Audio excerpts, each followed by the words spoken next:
नमस्ते हिंदुस्तान। आप सभी को ये जानकारी अब तक मिल ही चुकी होगी कि अर्जुन रामपाल को फाइनली एनसीबी के दफ्तर में जाना पड़ा और उन तमाम प्रश्नों के जवाब उनको देने पड़े जो एनसीबी उनसे करना चाहती थी और जिसके बारे में उनको दोबारा सम्मन किया गया था और उन्होंने टाइम मांगा था 21 तारीख तक का। लेकिन वो समय सीमा जैसे ही उनकी समाप्त हुई उसके बाद वो कल एनसीबी के ऑफिस में गए।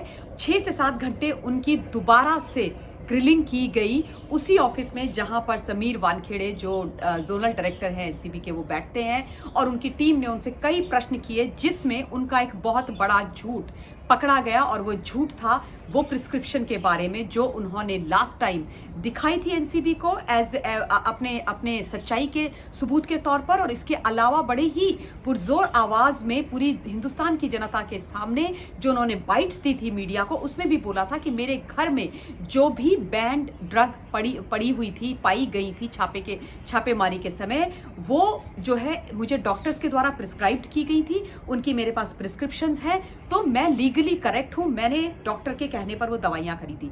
किंतु जब उन डॉक्टर से बात की एनसीबी ने उनको कन्फ्रंट किया तो पता चला कि मिस्टर रामपाल ने the great actor mister Rampal ने दोबारा से दीपिका पादुकोण के जैसे एक स्क्रिप्ट लिख डाली और फिर उस स्क्रिप्ट का क्रियान्वयन करना उन्होंने आरंभ कर दिया।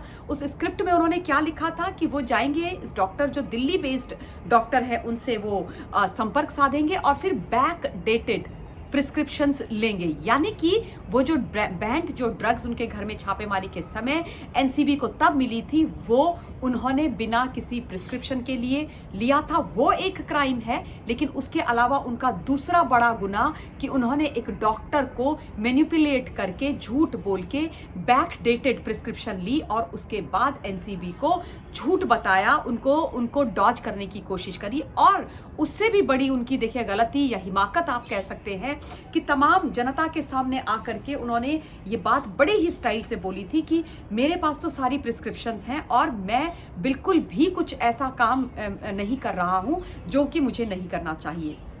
अब प्रश्न ये आ रहा है, कई लोग पूछ रहे हैं कि क्या अर्जुन रामपाल की गिरफ्तारी होगी। देखिए एनसीबी अपना काम कर रही है। अगर उनके पास पुख्ता सबूत होंगे और जो वो मुझे लग रहा है कि उनके पास हैं तो जिस किसी की भी गिरफ्तारी नारकोटिक्स वाले एंगल में केस में होनी होगी और होनी चाहिए, एनसीबी जरूर उनको गिरफ्तार करेगी, चाहे फिर वो कितना भी बड़ा नाम हो और चाहे वो कोई भी हो। क्योंकि एंड ऑफ द डे उनके लिए ये एक ऐसा इन्वेस्टिगेशन बन गया है, एक ऐसी खोज बन गई है जिस पर हिंदुस्तान की जनता लगातार अपनी नजर बनाए हुए है और देख रही है कि हमारी एजेंसीज क्या कर रही हैं।